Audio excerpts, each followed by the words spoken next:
Hey everyone, this is Old World Legends, and I'm your host Mike, and with me I have Evan. Hi.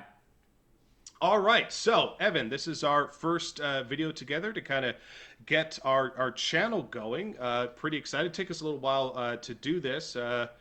We don't quite have all the equipment yet. We have a good amount. How you feeling on your side with your setup? Pretty good. Maybe when the green screen gets here, my head will stop exploding randomly.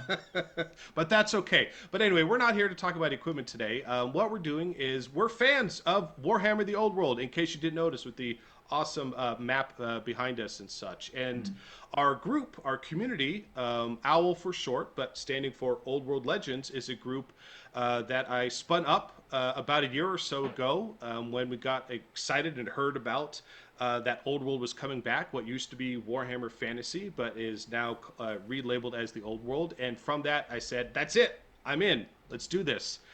Couldn't be more pumped, and we've been building and growing it ever since. But how about you, Evan? Did you play Fantasy back in the day, or is Old World your first time into the system?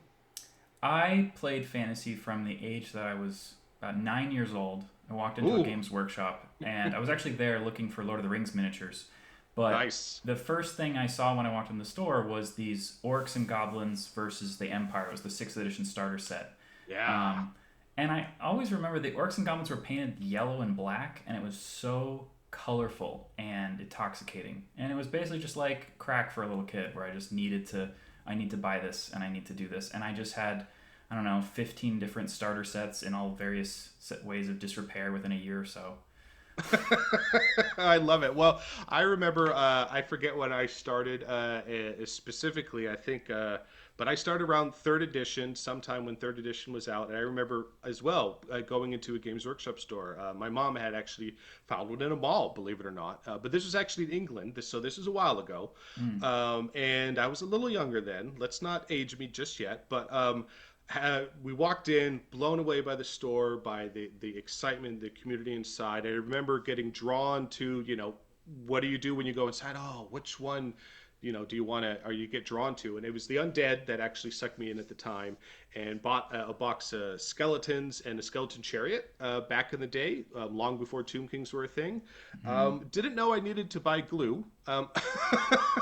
Or many of the other supply or primer. I didn't understand the concept of primer at that age, Mm. but absolutely couldn't have been more thrilled. Read that book. I still have it so many times, and have just been totally addicted and love it ever since. But here we are. So right, went through all the different some earlier versions, both of us on fantasy, and then unfortunately, right, we all are familiar, or those who aren't, right, the end times happened, which was effectively resulted in this decade almost of no longer supporting fantasy because they had Games Workshop decided to focus on other approaches to streamline the game with the AOS version of the game, which has a lot of great benefits and it's a great game unto itself. It's just a different type of game, and I think the biggest difference, right, between what we're playing, Warhammer: The Old World, which is effectively a reboot of fantasy, versus Age of Sigmar or AOS, is Age of Sigmar is really a more skirmish-based game, right? In terms of their smaller units, everything kind of moves 360.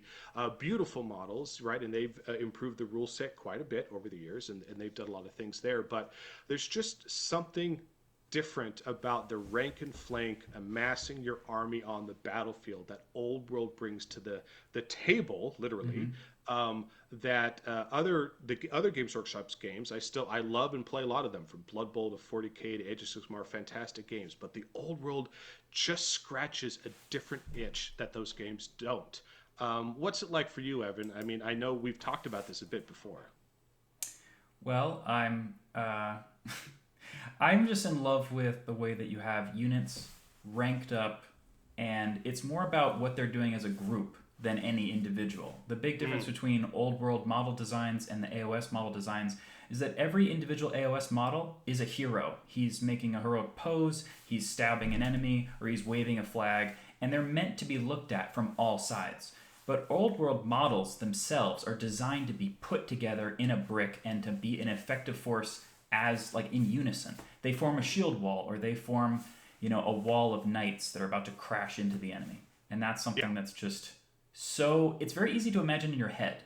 You just immediately start calling back to scenes from Lord of the Rings, or, and any other epic movie that often tries to copy those epic scenes. And this is what seeing an old world battlefield looks like. And you can just walk up to someone's table, see two people who are playing, and you can immediately understand the context of the scenario just by the angles at which your different units are positioned. You can understand that perhaps a unit was just run down by a unit of cavalry and now they have position to outflank the enemy. Or maybe there is a duel going on between two different dragon lords in the middle of the table. And that's something you can immediately see because the place, like the position of the units and the angle at which they're positioned, tells a story. Yeah, I love that, and I think that the nail hit on the head there. It's that it's just so evocative. It's so immersive immediately. It's just amazing to pulls you in, seeing two armies arrayed on the battlefield, and exactly right, seeing them in their ranks and files. You just understand so much is happening, and whether you're calling back those, as you said, Lord of the Rings or Braveheart or so many other types of war movies we've seen, fantasy medieval warfare movies, it's just so evocative and tells that narrative. It's telling a story, and I think this is one thing that in particular this game, this rule set and how units are put on the battlefield, how armies are matched up against each other, just really creates these really awesome events and narratives and situations that don't happen as much in some of the other games. They used to, because the games used to actually be a lot similar. I don't know, Evan, did you play 40K back in the earlier editions? Or I definitely did. I have that. It's pretty common, right? A lot of people play both, right? Yes, and I definitely had that obsession where, as a child, you would just, on one day you'd want one thing, another day you wanted the other. I had orcs, 40K and fantasy orcs, that I believe I had clipped the arms off of and glued pistols to, and then clipped them back off and glued shields to about 17 times so that I would... And eventually there was like 90 different mangled chaos orcs that were just... totally trash, but they had been converted from one system to the other. But they were your orcs, and exactly. They meant something to you, right? And Not you brought really. them to the battlefield. They're just orcs. Just get rid of them. Yeah. Oh, but yeah, and I think that's the games, right? Originally, remember, it all started with fantasy back in the day, and then over the years they expanded into 40K. And the original, right, 40K in many ways is fantasy in a sci-fi setting, right? And that's why you have space orcs and space elves and all these different factions, and it really was an alternate version of fantasy that they brought into 40K. But over the years, right, or decades even, these two game systems have diverged into their own rule sets, their own play styles in many different ways. And I think one thing that Games Workshop has been very successful with 40K or even Age of Sigmar in recent years is they really wanted to focus on a broader audience. They wanted to make it more accessible, right? Mm-hmm. And so they wanted to bring in as many new customers as they could, younger customers. And so part of that is, reducing the barriers, right? Mm-hmm. Streamlining the rule set, right? Speeding the game up, right? And there's a lot of benefits to that in those games, but you also have to give something up when you do that, right? In terms of, even just something simple as roster construction. So much of those other games right now, this is your hero. Your hero comes with this loadout, and that's it. You can maybe change one or two things. In a lot of cases, you can't change anything. If you want, it literally is a different unit entry if you want to have any slight variation at all. Versus Warhammer, the old world, has more of what I think some of our veterans like to call the crunch. Within the rule set, right? Not just a lot of depth in the rules, but back to the character example of I can select my, general of the empire or my vampire lord or my Black Orc war boss, and I can customize. This is the armor he's wearing. This is out of the 5 weapons, this is the weapon I want. I want this magic item, or I want this enchanted armor, right? And you could really craft and customize the characters and even unit loadouts, and it's just really immersive that it feels like you are crafting, you're assembling your army for war. And it's even just that unto itself now feels very different because the other game systems have gone away from that, but Old World still has. And let me tell you, I don't know what it is about list building, but it is really fun and satisfying. I could just spend hours and hours and hours poring over making lists. I mean, I don't know. What about yourself? Oh, I definitely do that. I've got the Old World app for my phone, so whenever I'm just watching TV, I'm usually just looking at that too, trying to figure out, certain character combinations people haven't thought of. It's very exciting. And just to jump on one thing that you said earlier, it's funny that Games Workshop has changed a lot of their settings to be more unique and stand out more from the inspiration they originally had. I mean, 40K was very inspired by Starship Troopers, Dune, and Alien, things like that, but they've become more iconic. And when people see a cinematic of Space Marines blowing up Tyranids, they don't say, "Oh, is this some Alien ripoff?" They know that it's 40K now, even if they don't Yeah. know about the miniatures or they don't play many of the video games. People can see something and they can recognize it. And what's interesting about Old World coming back is that, was it, not very iconic? Was it something that was too generic? I don't know, because the success of the Total War franchise tells me that that's actually something that has really succeeded in Old World's case as well. And maybe the audience wasn't there in 2015, but it is there now. And these people love fantasy. They love what Warhammer Fantasy, the world, has to offer. And they want to play as Karl Franz or, some Kislev, border prince who's just trying to protect the lands from chaos. And that's something that people like to jump into. It's a role-playing experience. Yeah, and think that's a great way of explaining it in terms of, and I think some of the modern games or modern takes where they've gone with, they've really put a lot of emphasis in AOS and 40K more so than in the past on balance, right? Making sure all the rules are balanced and that the terrain is more streamlined and there are less edge cases. It's a smoother experience, right? You can get through your games faster, and there are definitely advantages of that, right? If you and there's a lot of gamers out there who absolutely love, right? And you see this, right, also in the digital space, right? From whether people who are playing, competitively Fortnite or competitively, League of Legends or other things like that. There's definitely a huge demand, an audience who really want to focus on that really high-end competitive play. And I think that's great that GW has products that do focus on that, which is awesome. But I think what speaking for myself and yourself, and I think a lot of the audience out there, what Old World still brings to the table differently than those. Don't get me wrong, balance is great. I wish Old World could certainly be a little more balanced. There's always room for improvement, right? And it's a never-ending challenge as you're expanding and adding more things to the game, going back and rehashing that. But it definitely creates scenarios to tell a story, to tell a narrative, to say it wasn't just you'd say to your friend, "Hey, did you win or lose that game?" You're always, "Oh, this crazy thing happened," or "I couldn't believe the dragon did this," or "I got run down over here," or "this unexpected thing happened." And there's a lot of actual reasons why it feels more immersive, why it's more an experience than just a game where you win or lose, right? We've talked about some of these before. I think one great example is even the dice.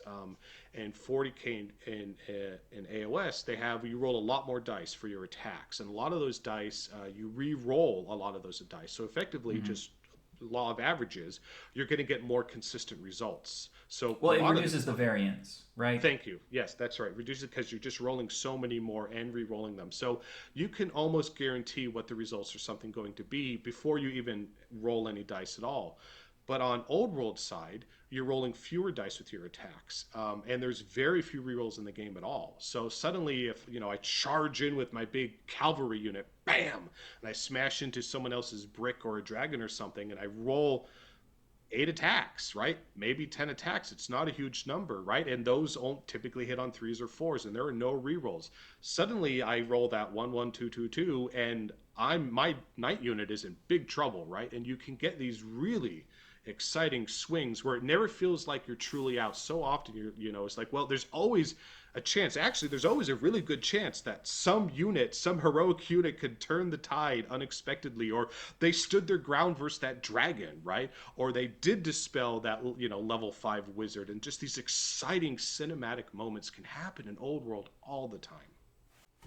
All right, so we were just talking about why we are so in love with or passionate about the Old World, what makes it different, right? It really feels like that narrative cinematic experience. It's so immersive to see those armies on the battlefields and the rule sets, both in how you construct your army, but also how you play the game and these big swing moments that can happen from dice or more variants. It just creates these awesome narrative opportunities. I mean, every time, Evan, right, we talk about a game, we say, what is the crazy thing or the awesome thing that happened in the game? It's so common, right?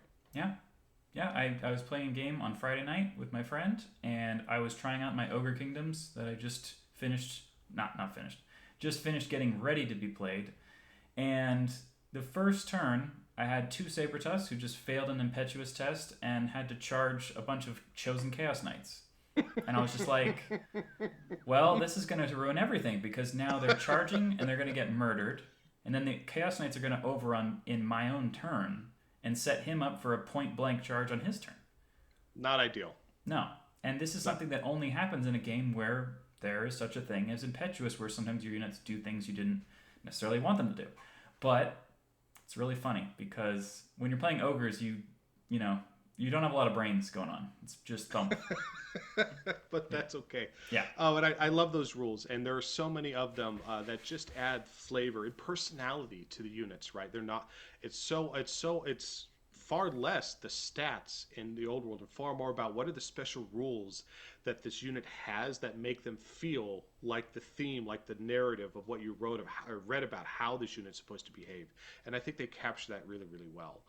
Which is exciting. So yes. So to kind of kind of wrap this video up or take it to the end, to go back towards right, what does our group stand for in this channel, right? So back towards our community, Old World Legends, right? We're a growing community, primarily based in SoCal, but we are definitely getting more people engaging with us across the states. Some in Canada, and hopefully it's going to grow from there. I think we even had a few people from Europe in our recent online tournament. So, right, we're a community that not just talks about Old World all the time and loves it, but we're playing it all the time. And the big thing is we're running events every single month, pretty much every single month. We started running last year. I think we had 5 or 6 different RTTs throughout last year, one-day events with great participation. And also two-day GTs, which is great, really exciting.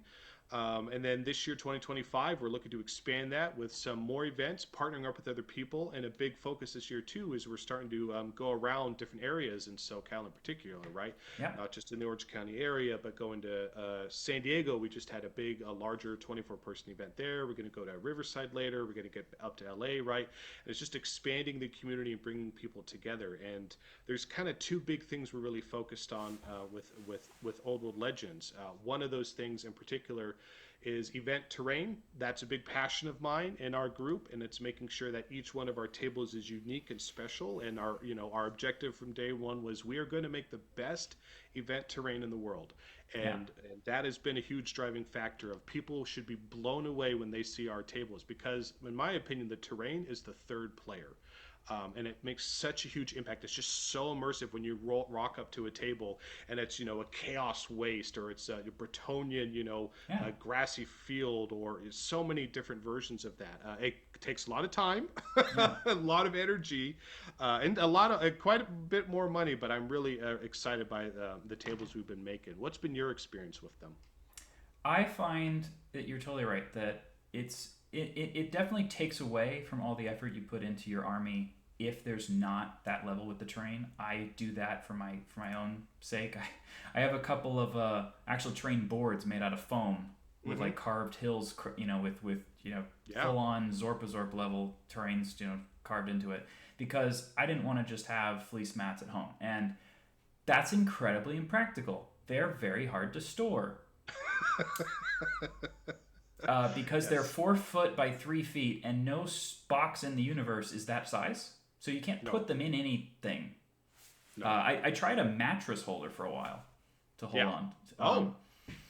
Yeah, I'll have to show you those at some point. But okay. Mike, you have a more practical approach, which is to have some custom, terrains that fit the neoprene mat standard, and those definitely tie the battlefield together very, very well. And you have almost every single faction represented. I'm definitely going to keep bugging you about the ones that I like. I promise you, I'm going to get to them. Yes. We're going to get to them eventually, but that is the goal, that every table is unique, every table is different, and every table and we are going through the factions one at a time, and I'm really excited for the next ones we're going to make. So definitely would love to see more people come out to the events. We've had a blast with them. We're going to keep growing, keep doing this. Obviously, this is a passion project, something that we love to do, which is why we're doing it. And definitely a big thing for us is making sure that the community that we're really trying to build and drive and hopefully expand over the years, right? This is a multi-year investment. in terms of building this up, because I believe this game is worth investing in. I believe this game is worth building a community and have friends around.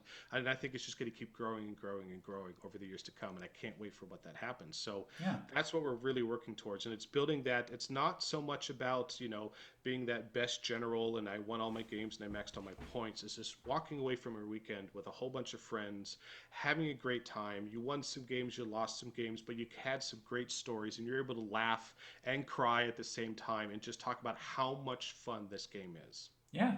Yeah, and you can have fun in many different ways. You can have fun by taking a meme list and seeing what happens. That's a way to have fun. I know that some of your ringer lists, Mike, were like multiple units of giants, and I had a single dark elf dreadlord with a dragon slayer sword just kill all of them. Well, the giants aren't the most reliable, but Well, they I do would look no, cool but Mike, on the I battlefield. killed them, and then they fell on me, and then Oh, that's right. yeah, so I would walk up to the first one, dragon slay it with my sword, and then it fell on me, did like 2 wounds, and then I walked up to the next one, killed it before it got to swing, and then it fell on me again. So eventually, if you had enough giants, you would definitely win. I think I needed 2 more giants to take out the Lord, but they got close. But it's just that remembering those moments, right? You just get these amazing moments from Old World. But but anyway, so again, back to the channel. We're really excited to be kicking off our YouTube channel. Can't wait for lots of other content to come. We will be talking more about both some of the news going on in the world as events coming up, released from GW. We'll talk about some of other the events that Owl is running as a community, and the list people are taking. We'd also like to take a dive into what are popular ways that people are running lists, but also we're really focused on bringing more people into this community. So we're going to have a pretty big emphasis. We have plans for how to get started, right? How to onboard, how to bring somebody into Old World, and just where do you start? Because it can be overwhelming, right?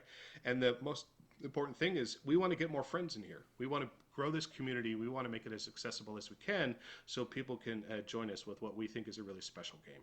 Yeah, definitely. I would not have spent all year painting and 3D printing 9 armies if I wasn't already all in. And I think you've made, I don't know, what, 15 terrain sets? 20? About 15 right now. Before I rock on to the next ones, I'm going back because I've learned a lot of things and how to make them bigger and better. But that's a whole nother series of videos. We're happy to dive into those and share more of that in the future. Okay. All right, so we'll catch you next time. Thanks.